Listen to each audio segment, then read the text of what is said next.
feels like longer than a week. It's been like a week and a half, I feel like, since I've been on YouTube.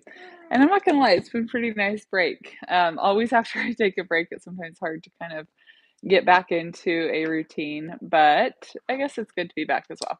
I hope everyone had a really good Christmas. I'm here with Hazel by my side, and if you follow me on Instagram, you know we have a sweet little puppy. We decided to name her Scout, and she's potty training now, so she's either like in my arms or in her crate or on a leash or yeah, watching her 24/7 and trying to also train Hazel to be nice to the puppy because she's so tiny. This puppy is like a pound and a half right now, and she's only going to get to be about 8 to 10 pounds. So she's like a micro golden doodle. So she's going to stay very small.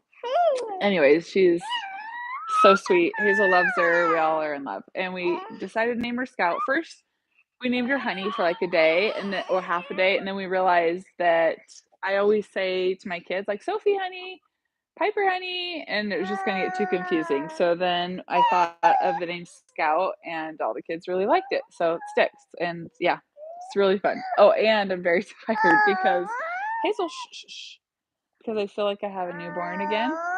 Not as bad, but she does get up like once or twice in the night, and I'm the one getting up to take her to the bathroom. So, anyways, lots of fun. Yes, Happy New Year to those of you that are wishing me a Happy New Year. It's your first time catching me live. Awesome. Well, welcome. Hopefully, if you have any questions you feel comfortable asking, ask away. Yeah, I feel like with the New Year's resolutions, sorry, I can tune Hazel out really easy because she's my child, but I know people listening can't as easily. So I'm sorry. I try to keep her quiet. But I try to reserve like nap time for when I'm really working so I can focus with my clients the best I can. So YouTube's are a little more casual, but this is free service and my coaching isn't. So anyways, with New Year's resolutions, I know a lot of times all over like social media, we'll talk about New Year's resolutions, don't set them. They'll be to make you like practice your OCD too much, or they'll make you too rigid or too structured. And I feel like not always. I feel like you can set New Year's resolutions within reason that can really help propel you forward in your recovery. So they're going to look much different than most people's New Year's resolutions, where most people are like, I'm going to, commit to going to the gym, and I'm going to commit to eating healthier, and all of that pretty much is what you're going to see in New Year's resolutions. Or I'm going to get up earlier, or I'm going to try to get more steps in. Like all of those typical kind of cliche New Year's resolutions are not going to be for you. So when you hear friends or coworkers or family talking about that, it doesn't apply to you. Your New Year's resolutions need to be more like rest more, eat as many, treat chocolatey, yummy processed foods as I can in a day. Discontinue my gym membership if you still have a gym membership. Even a goal like gain weight, like make it a goal to gain weight if you're in recovery, so that it's nothing to be feared. It's something that's like feels like you're gaining something. It feels like you're winning, right? Ciao from Rome. Happy New Year, and thanks a lot for all. Yes, you're welcome. Okay, let's see. Thanks for Hazel. Thanks for congratulating me on the new puppy. So, anyways, New Year's resolutions. If you haven't set them, if you're the type that does well with goals, then set them, but then be smart about the goals that you're setting, right? And don't be super rigid with them. However, I will say when it comes to setting goals, and I think this applies to recovery as well, that the more specific and the more detailed you can be when you're setting your goals, the more likely you are to do them. So let's say for me, I want to read at least one book a month. Like I just want to read at least one book a month. I know that's not a lot for many people, but where I have 4 kids and 2 dogs and I'm working, one book is lofty goal for me. So, and I do love reading. So I set my goal to be one book a month, a minimum of 20 minutes a day of reading at night before I go to bed. So phone's going to be off. I'm going to read it 20 minutes. So see how that's more specific than just one book a month. So in recovery, that might look like, I don't know. I'm going to try to rest more. And my goal is going to be to move as little as I possibly can. So if you are absolutely adamant about wearing like a step tracker, I'm going to try to get under 500 steps in a day. I mean, something like that, right? Where it's going to be more specific rather than try try not to move, try to rest. It's so vague, right? So you need to be really intentional with your goals. Okay. For someone, wait, hold on, let's see. Okay. I wish that as I went through them, they would kind of scroll up, but I have to go back. Okay, Kaylee, do you think that one set point weight permanently changes from having an eating disorder or yo-yo dieting? I'm really struggling with that thought.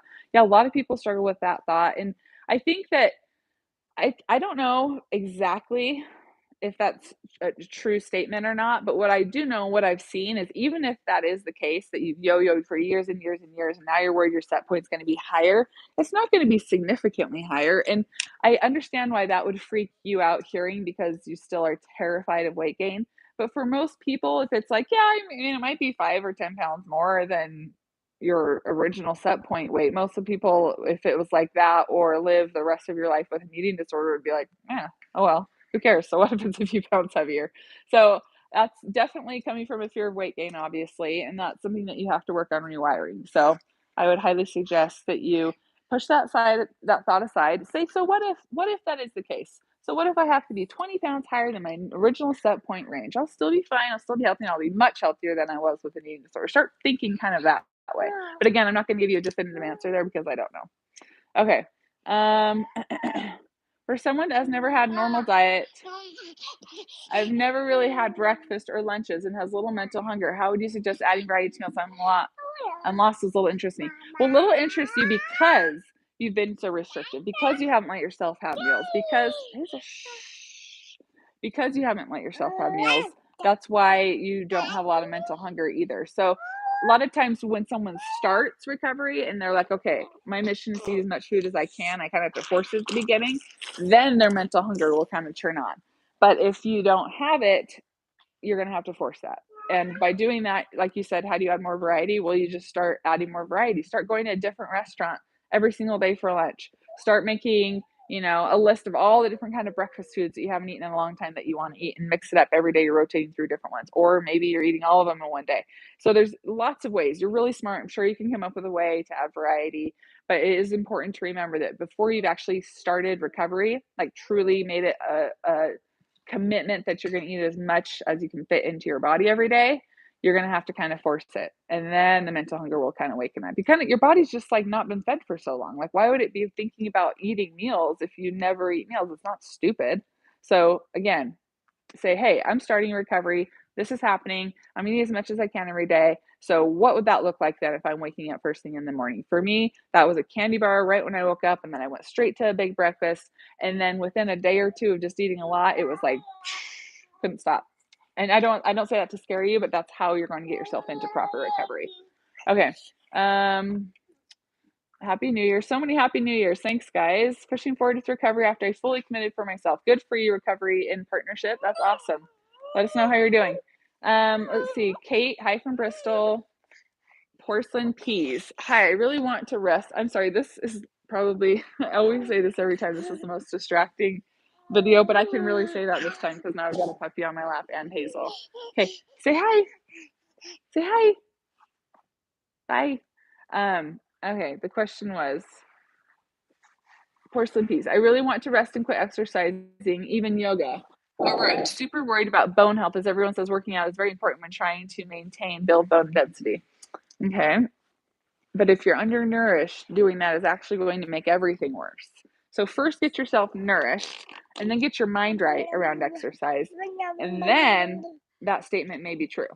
Doing yoga or stretching or something like walking, things like that might be actually good for your bones. But when you're in recovery from an eating disorder, or you're not even in recovery from an eating disorder, but you have an eating disorder, that statement does not apply to you. Something you can do is get yourself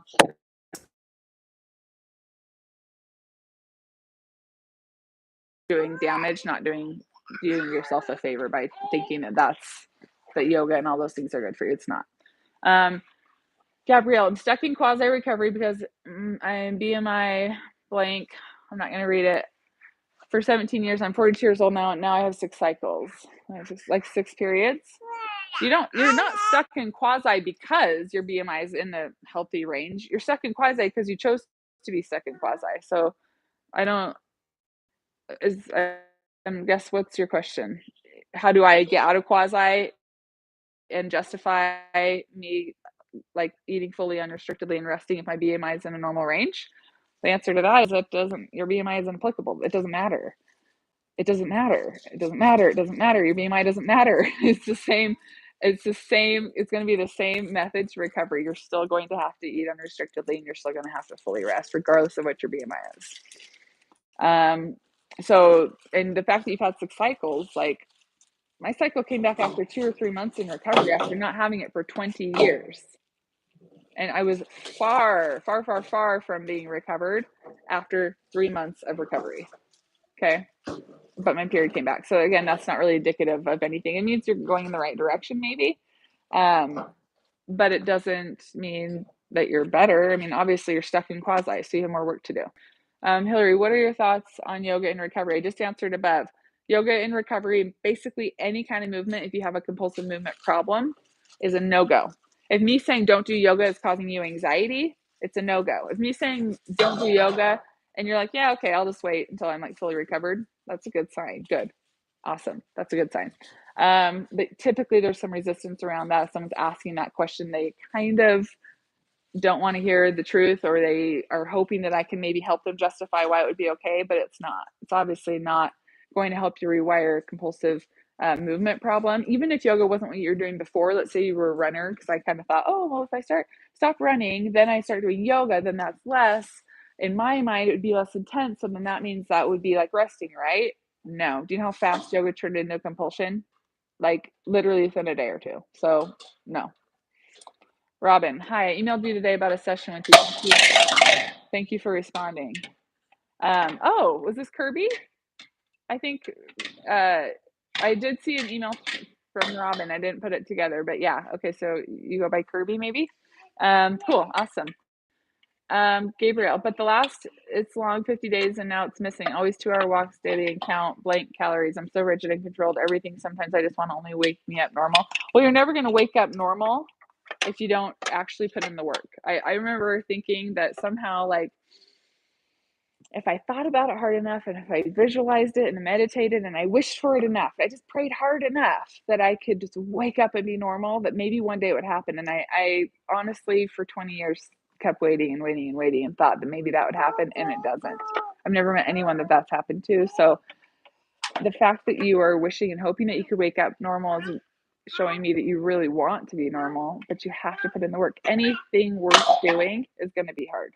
Anything worth doing is going to be hard, but it pays off. It's so rewarding to experience that freedom after being trapped with an eating disorder for so long. So yes, put in the hard work. It's not going to just happen. You're not going to wake up healed.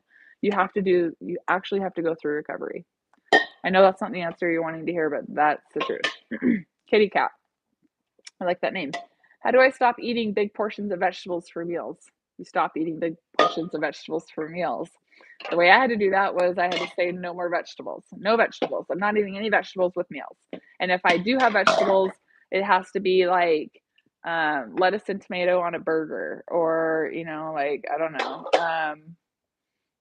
I'm trying to think of where else. Sandwiches, like if you have pickles and tomato or something on a sandwich. Like I couldn't even do sides because my sides would turn into like half of my plate. So for a while I just had like no vegetables, and then once I cut them out, I was like, if I'm being honest, I don't want any vegetables. Like I've eaten so much of those over the years, it just was like repulsive.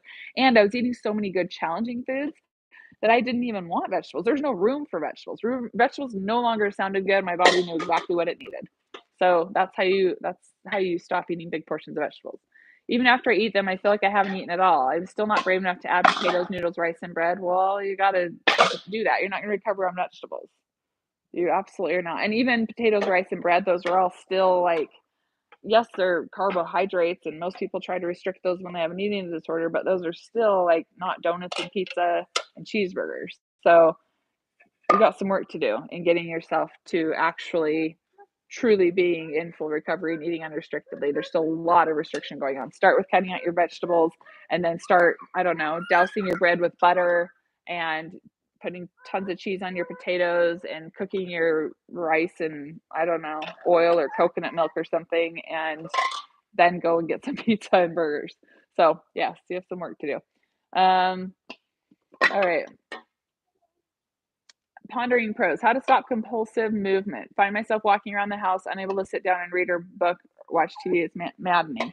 So yeah, I had to actually write out a schedule of rest. Basically, I had to write out a schedule to get myself to be able to rest. So what I had to do. Sorry, I think that Scout needs to go to the bathroom. This is going to be me for a little bit while we're potty training. So what I had to do was just drew a blank. I had to be like, okay, so from 8 to 9, I'm gonna call my sister. From 9 to 10, I'm gonna read this book. From 10 to 12:30, I'm going to, or 10 to 12, I'm gonna watch this show that I've been really wanting to watch. From 12 to 1, I'm gonna go get myself lunch. From 1 to, and I really had to like be very intentional with my day. Otherwise, I would just find myself moving around the house. So, and if I had like with as a mom, I had to do laundry and cook and stuff. So like the grocery store, it was like, okay, I can go to the store. I'll go to the store, but I'm going with my list and I'm going straight for the things I need. I'm not walking up and down the aisles and looking for ways to take extra steps. Same thing with laundry. Okay, when I do my laundry, I'm going to sit down on the couch and fold it. I no longer need to stand up while I'm doing laundry. Cooking, same thing. I'm not going to come up with recipes that take 4 hours for me to chop and cut and 10 different steps that I have to go through. I was trying to like minimize the movement the best that I could, and I had to be really intentional with that. And then eventually it just became more natural and less anxiety provoking to be still. So initially, yes, you're gonna have to be really like, how the things I have to get done today, how can I do them with the least amount of movement and energy required? And I think you know that, but you're asking like, how do you actually wrap your head around that? When I realized that there's no way I was going to get free from my compulsive movement problem if I didn't do those things. When I realized that there was no other route that I could take, I tried everything. When there's no other option and I was not going to be able to fully recover until I just did that, I kind of just got to work with it. I kind of was like, I'm not going to like live in denial that this has to happen. I know this has to happen. I know I have to do this, and putting it off is not going to make it any easier. So just tear the band-aid off and just do it. Do it for an extended period of time. It will get easier and you will be able to fully rewire that movement problem. Still, I can honestly say there's no way I would be recovered if I didn't do cold turkey on exercise completely and no lower level movement. There's just no way I could have done it. So, and I've never seen anyone else. I've never ever worked with a client who had a compulsive movement problem, who kept little walks in, or who kept yoga in, or kept even just the pittering around the house, kind of just doing stuff. Like it just, your brain knows. Your brain knows the difference between, I'll have this conversation all the time with people like, well, if I just go for a 10-minute walk. Like my mom says a 10-minute walk is totally reasonable. It's good for fresh air. It's good for my mood. It helps smooth depression. Why can't I just do a 10-minute walk? And I truly believe that your brain doesn't understand the difference between a minute walk and an hour walk. It's still in your mind, I'm going out for a walk. It's still like alleviating the stress and anxiety that comes from being still. And so long as you're doing that, you're feeding your eating disorder. So I can't emphasize enough how important it is that you don't give in, even for 5 minutes. You don't give in to those little walks. Hope that's clear. Let's see. Kate, how did you cope with comparison with others and not feeling underweight, but the BMI says you are in fact feeling really gross? How did I cope with comparing to others? I had to, for me, this might be different for everyone, but I really had to go back and like, what was I like as a kid? I was never someone who like followed the crowd, or I was never someone that was like trying to look like so and so. I was the one that like, if my friend got the same shoes as me, I was bugged. Like I always wanted my own cool style, and I always wanted my own. I don't know. I was never someone who's trying to like fit in with people, and my eating disorder made me that way. It made me this person that like wanted to be like all the other fit people at the gym. Sorry, this was so loud and obnoxious. Made me want to be that loud person, or sorry, made me want to be that fit person at the gym. It made me want to, always be the thinnest in the room. And that wasn't me. And so for me, it helped me to be like, this isn't even what has this eating disorder done to me? Like, who is this I don't like who I am. I don't like what this has made me be. And so that helped me to be like, I had to really kind of commit to like rediscovering who I was. and who I wanted to be. So when I was comparing myself to these other people who I felt threatened by, I had to ask myself, why am I wanting to be like them? So I'm going to keep talking while I go lay Hazel down. So this should be interesting. Next question, and then I'll, you know what? Let's see. There have quite a few more questions. I wish I could like save them on for the next live. Becca, okay, I'll answer yours because I know this is your first live. The physical process of weight restoration, brain personality restoration is the reframe I try to use. They're so hard and painful. Constant heating pad, but tips for dealing with the mental distress. Yeah, the physical discomfort of recovery isn't good. You know, I'll get people's emails and they're just like, I feel physically crappy. Is this normal? And it's like, well, have you watched any of my videos? Yes, it is really crappy. Definitely not fun to feel bloated and stuffed all the time. And I think sometimes we have this misunderstanding that recovery is like perfectly eating when you're hungry and stopping when you're full. And it's not like that at all. I was full for majority of my recovery. I was really, really, really full. I was rarely ever hungry. And it was uncomfortable. And it wasn't even like, it was like I wanted to eat the food, so I ate it, but it wasn't like what it feels like when you're really hungry and you eat this big meal and it's like, oh, that was so satisfying. It's kind of like, I'm just kind of shoving this in. Why am I shoving this in? Well, I was shoving it in because I was thinking about it because I had mental hunger. So, yes, heating pads will help. For me, laying on my stomach, laying on my back with my knees up would help. Laying on my side, pretty much just laying down would help a lot. But yeah, it's uncomfortable and it's not fun. And if it was comfortable and fun, everyone would recover. So, sorry I have to end so abruptly, but I think you all can understand my daughter is ready for a nap. All right, have a great day. Bye.